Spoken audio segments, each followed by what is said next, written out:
Entonces ahora, esta media horita que nos queda, vamos a hablar de antifúngicos. Bueno, con antifúngicos es otro tema, eh, pero es otro tema, pero seguimos con la misma ideología, ¿no? Con el mismo pensamiento. O sea, los hongos no harán resistencia, bueno, los hongos también hacen resistencia, pero no la vemos tanto porque imagínense ustedes, al año yo veré pues 4 o 5 cultivos para cándida, ¿no? En sangre, al año. En cambio de Acinetobacter, Pseudomonas, Klebsiella, E. coli, al día vemos 10, ¿no? Entonces, es diferente, ¿no? Pero eso no significa que no sea importante. Los antifúngicos si los antibióticos, a ver, escuchen esto, chicos, si los antibióticos son mal usados, los antifúngicos son el triple de mal usados, ¿no? Entonces, en antifúngicos estamos mal. Si en antibióticos estamos mal, en antifúngicos estamos muy mal. Entonces, lo que les voy a dar ahorita es conceptos generales de los principales antifúngicos que se utilizan en la práctica clínica, ¿no? Entonces, vamos a hablar sobre eso. Entonces, uno de los antibióticos que se usan con mayor frecuencia en la práctica clínica es el fluconazol, ¿no? El fluconazol es un triazol, es un antifúngico, es un fungistático, no es un fungicida, es un fungistático, y su uso principalmente es para el manejo de cándida, ¿no? Para cándida especies. Pero ustedes dirán, doctor, yo he leído que hay cándidas que son resistentes a fluconazol. Por supuesto que las hay, ¿no? Por ejemplo, Candida krusei es resistente a fluconazol. Candida glabrata es resistente a fluconazol. La Candida guillermondi es resistente a fluconazol. La Candida rugosa es resistente a fluconazol. Entonces, pero esas son las cándidas que menos se ven. Las cándidas que más se ven son la albicans, Candida albicans. Y Candida albicans es muy sensible al fluconazol. Entonces, lo que deberíamos recordar es que cuando uno realiza un cultivo y uno encuentra que microbiología te reporta levaduras, entonces uno tiene que imaginarse que es cándida la que probablemente esté, o sea, la causa del cuadro febril o séptico que tiene el paciente. Entonces, hablando de los hongos levaduriformes, yo quisiera que ustedes se acuerden de dos hongos levaduriformes, es decir, que tienen forma de levaduras, ¿no? Los dos hongos que tienen forma de levaduras son Cándida y Criptococo. Cándida y Criptococo. ¿Pero por qué hablo más de Cándida? Porque Criptococo es en población inmunosuprimida, en pacientes VIH. Por ejemplo, en mi servicio hay Criptococo, bastante Criptococo. Pacientes con VIH, SIDA, que hacen meningitis por Criptococo, ¿no? Y los hongos filamentosos son otro grupo, ¿no? Son otro grupo, y los hongos filamentosos más importantes son dos, los más importantes. No digo que sean los únicos, son los más importantes. Aspergillus y Mucor. Aspergillus y Mucor. Entonces, las enfermedades que ocasionan el Aspergillus se llamarán aspergillosis. Aspergillosis pulmonar, por ejemplo, es una de las más frecuentes. Y las enfermedades ocasionadas por Mucor se llamarán mucormicosis. Mucormicosis, ¿no? Son los dos hongos filamentosos más frecuentes. Los filamentosos son básicamente en pacientes inmunosuprimidos. Por ejemplo, en Mucor, paciente diabético, ¿no? Diabético mal controlado. Aspergillus, en pacientes que usan corticoides, en pacientes neutropénicos, ¿no? Entonces, son infecciones que son más frecuentes en pacientes inmunosuprimidas, ¿no? Entonces, miren, en la parte oncológica, por ejemplo, este es un trabajo bien interesante, un trabajo de vigilancia, donde encontraron que los hongos más frecuentes fueron Candida, Aspergillus, ¿no? De los más frecuentes, y en mortalidad, en pacientes con neoplasias hematológicas, o sea, leucemia, linfoma, mucormicosis era el que ocasionaba mayor muerte, mucormicosis. Verdaderamente que la mucormicosis es un problema porque es un hongo invasivo, muy invasivo, ¿no? Entonces, y el tratamiento es bastante difícil también, ¿no? Hay que usar anfotericina B, etcétera. Ahora lo vamos a conversar. Seguimos. El tema con cándida, ¿no? Como les decía,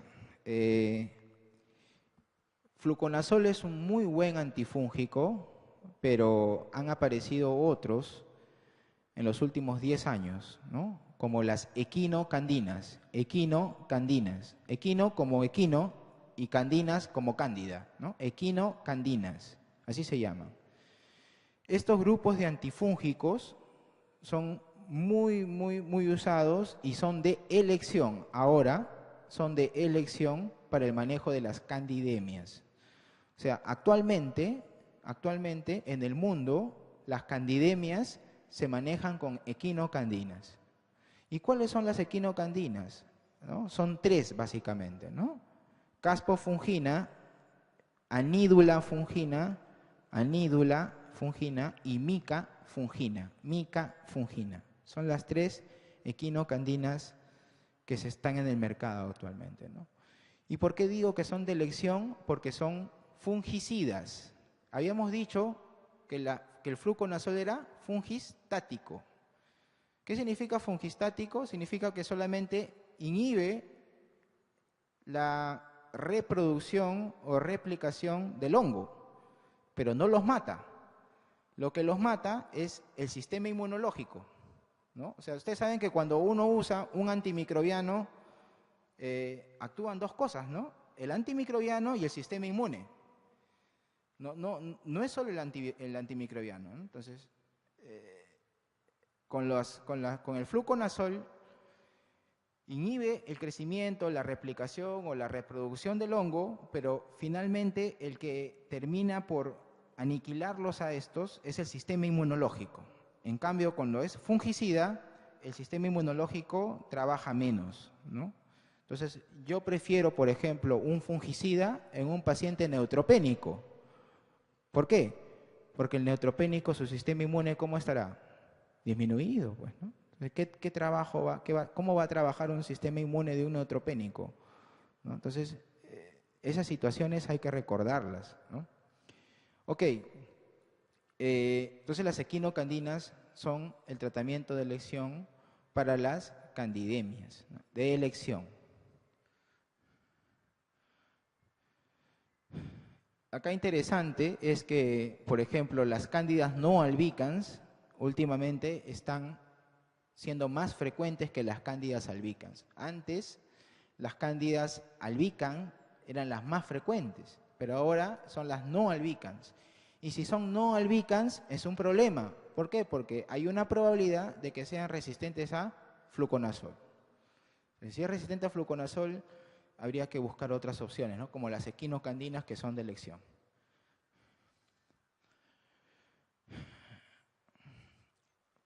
En Latinoamérica todavía las cándidas son más frecuentes, las cándidas de tipo más frecuentes son las albicans, pero en Europa y en los Estados Unidos son las no albicans las más frecuentes, ¿no? Miren, acá tenemos una revisión de todos los antifúngicos, ¿no? Habíamos hablado de fluconazol, que es un triazol, y traconazol es el antibiótico de elección para la esporotricosis. Esporotricosis. ¿Ok? Esporotricosis. El voriconazol es el tratamiento de elección, voriconazol es el tratamiento de elección para la aspergilosis. El voriconazol, aspergilosis. El posaconazol es un tratamiento alternativo para la mucormicosis. Posaconazol, tratamiento alternativo para la mucormicosis. Y la caspofungina y anídula fungina y mica fungina son equinocandinas, que son tratamiento de elección de las cándidas, ¿no?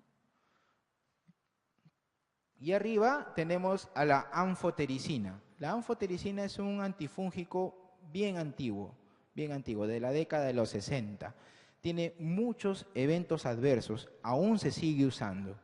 Aún se sigue usando la anfotericina. ¿En qué casos? Por ejemplo, nosotros lo usamos para criptococo, ¿no? Para criptococo usamos anfotericina B, ¿no? ¿Para qué más lo usamos? Como no tenemos voriconazol, utilizamos para aspergilosis, lo utilizamos para mucormicosis también, de primera elección. Entonces, a pesar de su gran toxicidad, la anfotericina B todavía sigue siendo el tratamiento de elección de muchas enfermedades fúngicas. Lo malo es que tenemos nosotros la anfotericina B desoxicolato. La desoxicolato es la más tóxica que existe. Yo no he visto ningún paciente en el que hemos usado anfotericina B y no haya hecho algún evento adverso, ¿no? O hacen fiebre, o hacen hipocalemia, o hacen hipomagnesemia, o hacen falla renal, ¿no? Pero yo no he visto ningún paciente que no haya hecho evento adverso. Es bien tóxica, en verdad. Entonces, ya es hora de que tengamos disponible en los hospitales del MINSA, estoy hablando de los hospitales del MINSA, supongo que acá al costado deben tener su anfotericina B liposomal, ¿no? Que es menos tóxica. Ok, seguimos. Bueno, acá tenemos a la anfotericina B, que es un sintetizado por el Streptomyces nodosum. El producto natural es sensible a la luz ultravioleta. Hay que tener cuidado con el anfotericina B, ¿no? Hay que prepararlo en un cuarto oscuro. La preparación del anfotericina B es en un cuarto oscuro, ¿no? Algunos envuelven la anfotericina B en una bolsa negra para que no le dé la luz. Eso no se ha demostrado de que sea útil. Lo que se ha demostrado que es útil es preparar la anfotericina B en un cuarto oscuro. Eso sí está demostrado. Pero lo que no está demostrado es envolver el frasco de anfotericina B con bolsas negras, ¿no? Da mal aspecto que otra cosa. Entonces, acá tenemos, ¿para qué sirven? Sirve para levaduras. Anfotericina B cubre muy bien todas las levaduras, para hongos filamentosos, ¿no? Ya hemos dicho que Aspergillus y Mucor cubren muy bien, son cubiertos muy bien por anfotericina B, ¿no?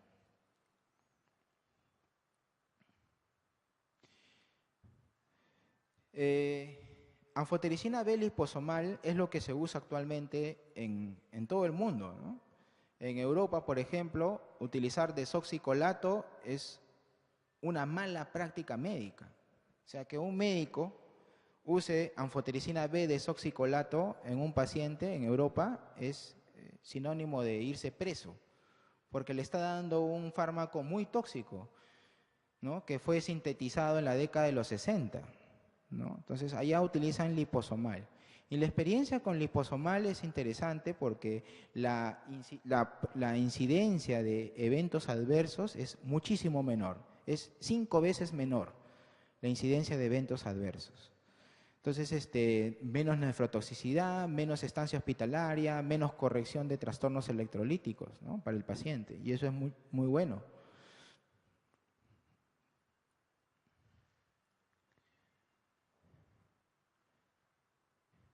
El otro tema es que tenemos muy poco arsenal terapéutico para la mucormicosis. Yo quiero que se lleven el siguiente mensaje, ¿no? O sea, lo que ustedes tienen que salir de acá sabiendo es cuál es primera elección. Las segundas, terceras elecciones ya pueden, digamos, olvidarse, pero primera elección no se deben olvidar.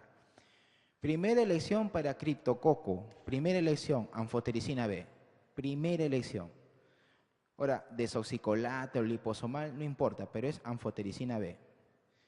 Primera elección para aspergilosis, voriconazol. Primera elección para aspergilosis, voriconazol. Primera elección para cándida, equinocandinas. Equinocandinas, primera elección para cándida. Primera elección para esporotricosis, itraconazol. Itraconazol.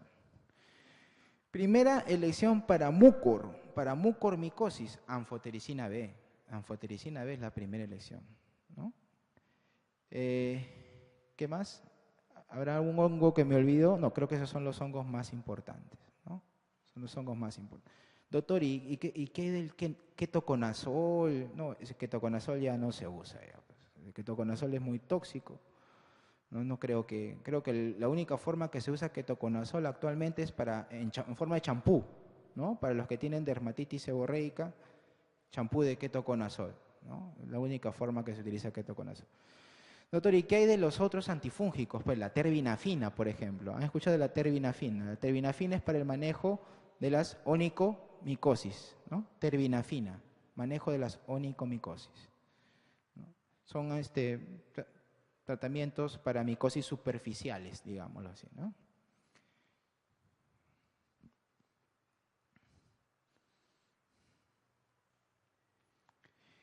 En algunas situaciones se va a usar antifúngicos de forma profiláctica, ¿no? Sobre todo en pacientes neutropénicos, ¿no? Paciente neutropénico que tuvo aspergilosis, fue tratado de la aspergilosis y ahora ¿con qué lo dejamos? ¿No? Porque sigue neutropénico, ¿no? Todavía va a recuperar sus neutrófilos de acá a unos meses. Entonces ahí podemos usar tratamientos antifúngicos profilácticos, ¿no? Podemos usar posaconazol, voriconazol, etcétera, ¿no? Entonces también podemos usar tratamientos antifúngicos profilácticos.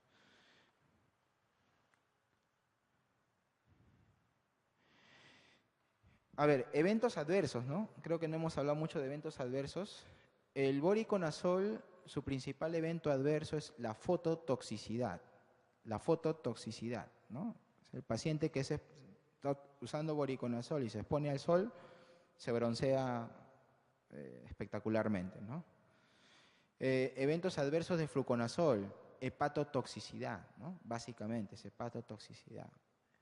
Eventos adversos del ANFO, bueno, ya les dije, nefrotoxicidad. Eventos adversos de las equinocandinas, son las más nobles que existen, ¿no? No hay eventos adversos, ¿no? Náuseas, podría ser, ¿no? Náuseas, gastrointestinales, pero no hay eventos adversos con las equinocandinas. Eventos adversos con itraconazol, hepatotoxicidad, ¿no? Hepatotoxicidad. Entonces, son los principales eventos adversos que hay que monitorizarlos de todas maneras, ¿no? Paciente que está recibiendo itraconazol por largos periodos de tiempo, hay que pedirle un perfil hepático cada cierto tiempo, ¿no?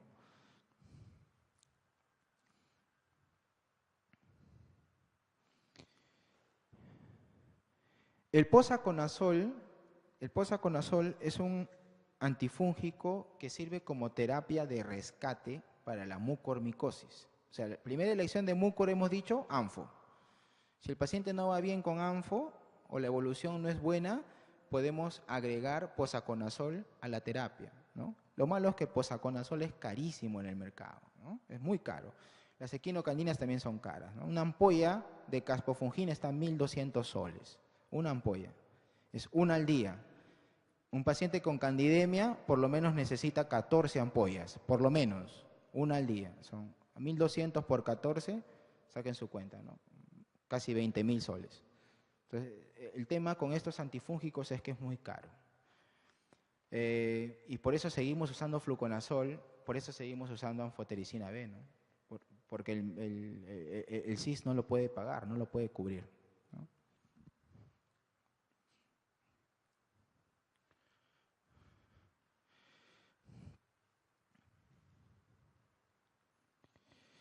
Acá de las equinocandinas, por ejemplo, tienen excelente actividad para la cándida, ¿no? Es de primera elección. También tiene cierta actividad para Aspergillus, Pneumocystis jirovecii y hongos dimórficos. Cierta actividad, o sea, ojo, cuando yo digo cierta actividad, no significa que ustedes vayan a dar un examen y pongan tratamiento, cándida para Aspergillus. No, tiene cierta actividad. O sea, puede servir, pero no es de elección, no es de elección, ¿ok? Para criptococo también tiene, para criptococo es totalmente inactivo, o sea, no se puede tratar con equinocandinas una criptococosis, ¿no? De todas las equinocandinas, este es un dato interesante, de todas las equinocandinas, la que tiene mayor actividad contra hongos filamentosos es caspofungina, ¿no? O sea, caspofungina tiene cierta actividad para Aspergillus, por ejemplo, cierta actividad. En cambio, micafungina y anidulafungina no tienen ninguna actividad, ¿no? Entonces, por eso que antes, o sea, la guía de neutropenia febril, me parece que es del 2011, 2010, 2011 me parece, recomendaban como equinocandina de elección en pacientes neutropénicos a caspofungina, ¿no? Como primera elección. Actualmente se recomienda cualquier equinocandina. Con caspofungina hay que tener cuidado en pacientes con falla hepática, sobre todo los que tienen Child B. Los que tienen Child B hay que dar la caspofungina corregida. Las demás equinocandinas no necesitan ningún tipo de corrección. Otro dato importante es que las equinocandinas no necesitan corregirse en falla renal. O sea, un paciente con falla renal puede recibir equinocandinas tranquilamente. En cambio, anfotericina B sí hay que evitar el uso, ¿no? Entonces, sobre todo en pacientes con falla renal.